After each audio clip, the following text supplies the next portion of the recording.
1990వ సంవత్సరం తెల్లవారుజామున 4 గంటలవుతుంది.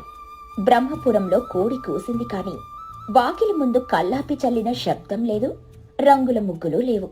ప్రతి ఇంటి గడప పోసిపోయింది. గోడల మీద బూజు పట్టుంది. రాజారావు, ఇంకా నిద్ర లేవలేదా? ఆ ముసలి బద్దకం వదిలిచ్చు. పొయ్యిలో నిప్పు రాజేమని బుల్లబ్బాయికి చెప్పావా? మన కాఫీ కోసం ఊరంతా ఎదురు చూస్తాంది. ఈ పొగ తాగడం కూడా విసుగు పుట్టిస్తుంది.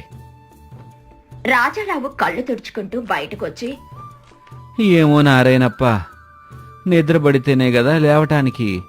రాత్రంతా బూజు పట్టిన గదిలో ఒంటరిగా పడుకోవటం నరకంలాగా ఉంది. 10 ఏళ్ళు దాటిపోయింది. మనూరి గడప మీద ఒక్క ముగ్గు చుక్క పడక. ఆ పొయ్యి వెలుగు లేదు, ఆ గాజుల సప్పుడు లేదు. మనమంతా బతుకున్నామా లేక కేవలం కాలం గడుపుతున్నామా? ఒక్కసారి మన ఊరి వీధిలోకి చూడు, శ్మశానంలాగా ఉంది. నారాయణప్ప గర్వంగా, చూడు రాజారావు, ఆ రోజు అమ్మాపురం వాళ్ళు మనల్ని తక్కువ చేసి మాట్లాడారు. మన ఊరు ఆడవాళ్లు మన మాట వినకుండా వాళ్లతో వెళ్లారు. మన పౌరుషం ముఖ్యం. వాళ్ళు లేకపోయినా మనం బతకగలమని నిరూపించాలి. ఆకలేస్తే అన్నం తింటాం, దాహం వేస్తే నీళ్లు తాగుతాం. దీనికి ఆడవాళ్ళ అవసరమే ఉంది. బతుకుతున్నాం, కానీ ఆ బతుకులో రుచి లేదు బావా. ఒకసారి వంటింట్లోకి వెళ్ళి చూడు. బుల్లబ్బాయి వండే అన్నం కంటే గంజిమేలు. వాడు పెట్టే తిండి తిని మన పొట్టలు కాస్త రాళ్లలాగా మారిపోయినాయి. అసలు ఆ చారులో ఉప్పు ఉందో లేదో కూడా అడిగి తెలియటంలా. ఇదా మనం కోరుకున్న పౌరుషం? ఆకలిని కూడా చంపుకోవడమా? ఊరి ఉమ్మడి భోజనశాల. 1990ల నాటి పాత మసిపట్టిన గోడలు. బుల్లపై చెమటలు తుడుచుకుంటూ కట్టెల పొయ్యి ముందు కుస్తీ పడుతున్నాడు. పాత్రలన్నీ మాడిపోయి నల్లగా ఉన్నాయి. గరిటె చప్పుడు కంటే అతని అరుపులే ఎక్కువగా ఉన్నాయి. ఒరే సోములు, ఆ కట్టెల ఆముదంలో ముంచావా ఏంటి?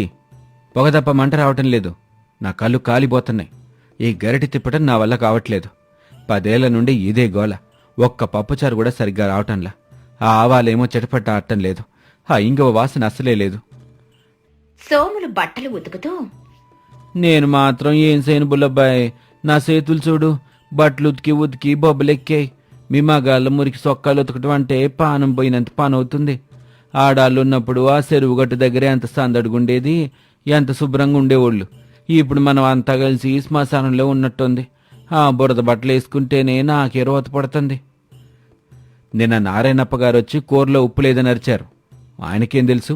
ఆ ఉప్పు డబ్బా ఎక్కడుందో వెతకడానికి నాకు గంట పట్టింది. ఆ చింతపండు పులుసులో పెంకులు పడుతున్నాయి. ఈ మగవాళ్ళ రాజ్యంలో ఒక్క చిమ్నీ దీపం కూడా సరిగ్గా వెలగటం లేదు. అందరికీ ఆకలి తప్ప ఏమీ తెలియదు. నా చేతులు గరిటె పట్టడానికి గాని రుచి చూడ్డానికి పనిచేయటంలా.